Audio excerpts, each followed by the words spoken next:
comics. Let's take comics, for instance. Yeah. Let's take Mags Versaggio, right? Mags Versaggio, who is a creator, a writer that the big two, DC, they're after. Oh yeah, we'd love you to write this story, love you to write this story for this character. On Twitter, oh yes, my own stuff, Vagrant Queen or whatever, been picked up by Sci-Fi. She gave it to them for free, by the way. Just FYI.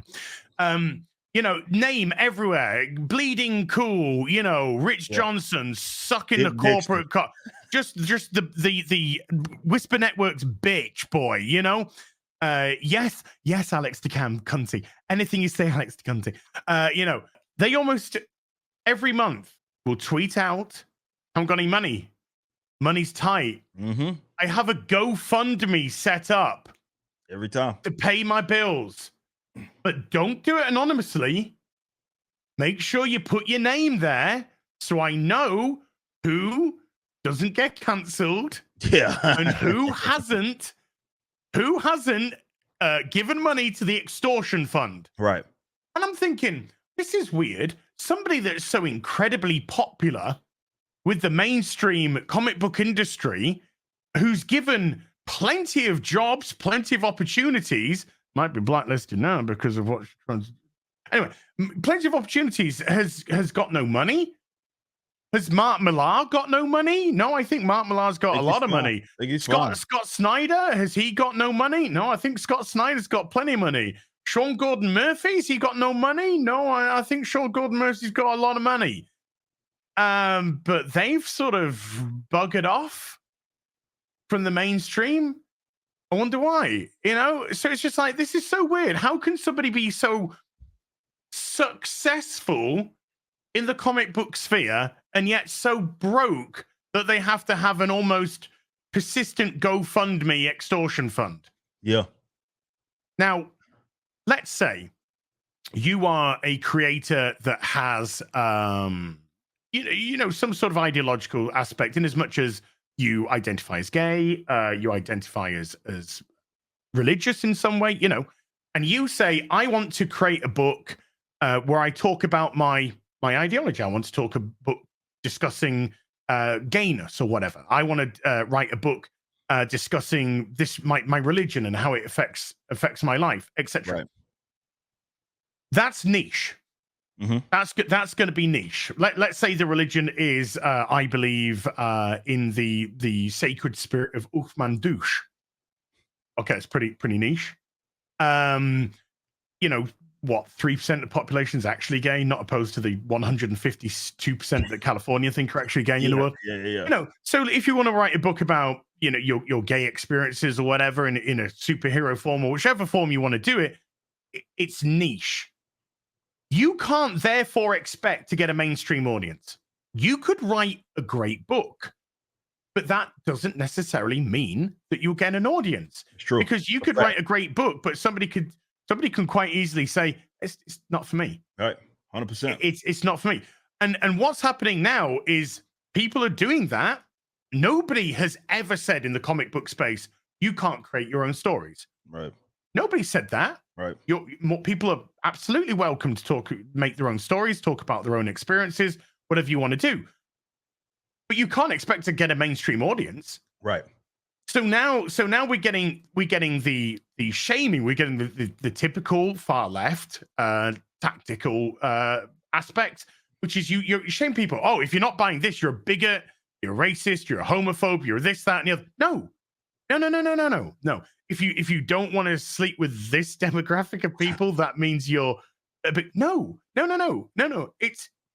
It's preference. Right. It's just not. I'm not going to find that interesting. Yeah. Not the story I want to personally read. Good luck. I wish you all the success in the world. Not for me. Thank you very much. And that's no longer allowed. It's you have to accept this. DC are currently doing Dawn of DC, I think, where is another attempt to redo everything. Another attempt. I think this one's meant to be to fix things. This is the fix. What do I pick up to roast? I mean, I pick it up to roast because I had pictures of it sent to me. The Hawk Girl miniseries. written by a. Anyway, moving on, and it's just, and this is part of the dawn of DC, and everything in it, right. Was my best friend is gay. This superhero I just bumped into is gay. My best friend who's gay. Sorry. Best friend who's gay, but not even sure if they're a woman. I think the quote from the book was, "I'm still poking that with a stick." Why not? Hits on to Hawk Girl, who just says, instead of, "No, I'm not interested in women. I'm interested in Carter and John Stewart and shit." Yeah. No, she says, I'm very flattered, but I'm just not looking for a relationship right now. So you saying that you're potentially open to one with them? You know, if the circumstances were more conducive to you, and then and then of course the superhero who she bumped into is also gay, goes back to a morbidly obese, diverse gay partner. And I'm just like, what the fuck is this? Fuck am I reading? You know, I ended up, I did a video, I ended up throwing the fucking things just all over the fucking, just throw the books up, because it's just like, stop trying to feed me garbage and gaslight me. Right. This is in any way, shape, or form creative. The writing was mitigated garbage. The artwork was fine. The artwork was fine. It usually is. I mean, that's the sad thing about it, right? It's like, Clayman, great artist. Tom King, there you go. Fucking travesty. Yeah. And it's just like, how just stop telling me this is a fucking comic. This isn't a comic. This is a diversity hire that doesn't deserve their position at one of the big two, being allowed to waste money and waste people's time so that they can pat themselves on the back every time. So that Jim Lee and crew can pat themselves on the back. DC can say, "Oh, we are so stunning and brave and open and diverse." And then, of course, nobody fucking will buy it. Every time. They'll talk about it. They'll tweet about it. They'll tweet about it, right? Get all the retweets in the fucking world. Leading cool, articles, CBR, everything, sales, wah, wah.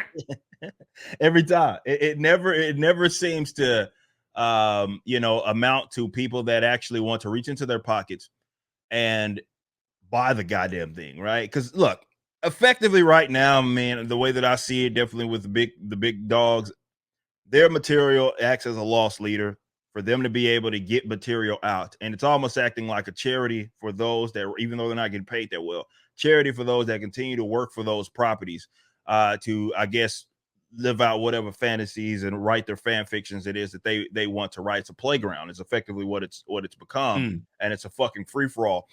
But it's no actual structure, and it's not earning them enough money or profit that it could live on its own. And I just did a video not too long ago actually talking and discussing kind of the history of comics and talking about the market and all that, and how it never really made sense, but especially now, considering that the sales basically are in the tank so much that nobody knows what the fuck is selling what. If they were doing well, they would shout it from the goddamn mountaintops. But Diamond it's been a year and a half now. This is the last fucking sales chart that we got. Penguin Random House doesn't say shit. Luna doesn't say shit. So nobody really knows what the fuck these, well, we know, but we don't know. Right. We got a very good idea. Yeah, yes. We have a decent understanding as to what direction this fucking industry it is going. And I think that's partially why when you see a guy like us, and there's other people as well in this space, pop up and we actually make it profitable, right? Artists actually get paid. Our artists actually love being here, and they kind of rock this kind of Rippaverse brand with pride.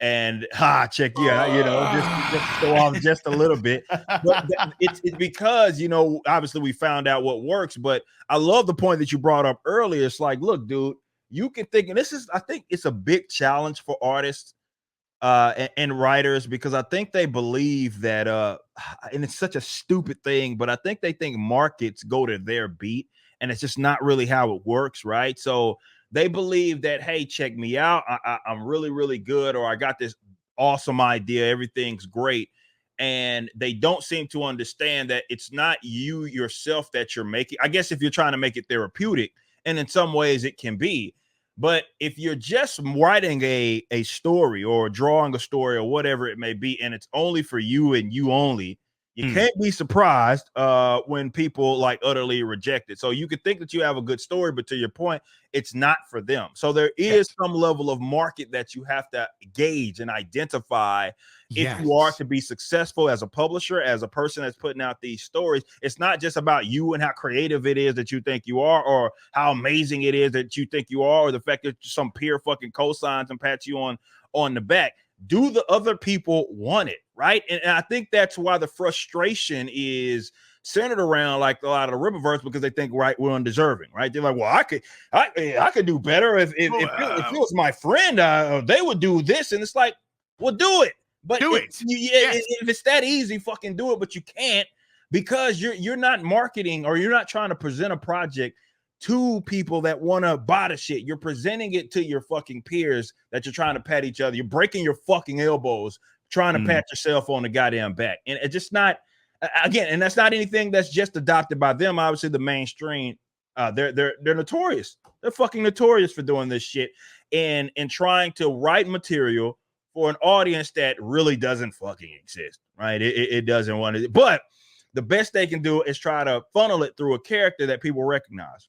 Right, Batman, Superbad, whoever, DC, Marvel, it doesn't matter, you name them.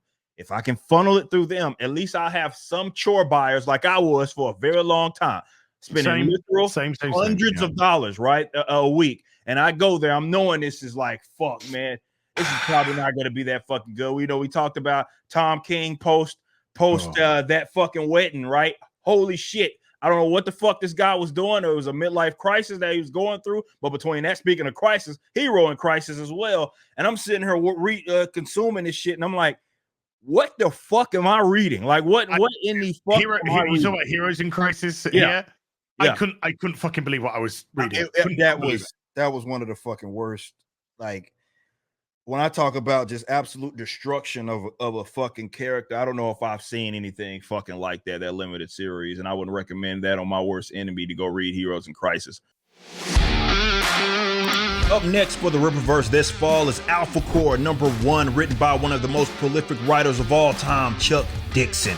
Penciled by the legendary Joe Bennett. You're not going to want to miss this book. Visit Rippaverse.com to stay up to date and grab ISOM #1 to get caught up on the first appearance of Alpha Core.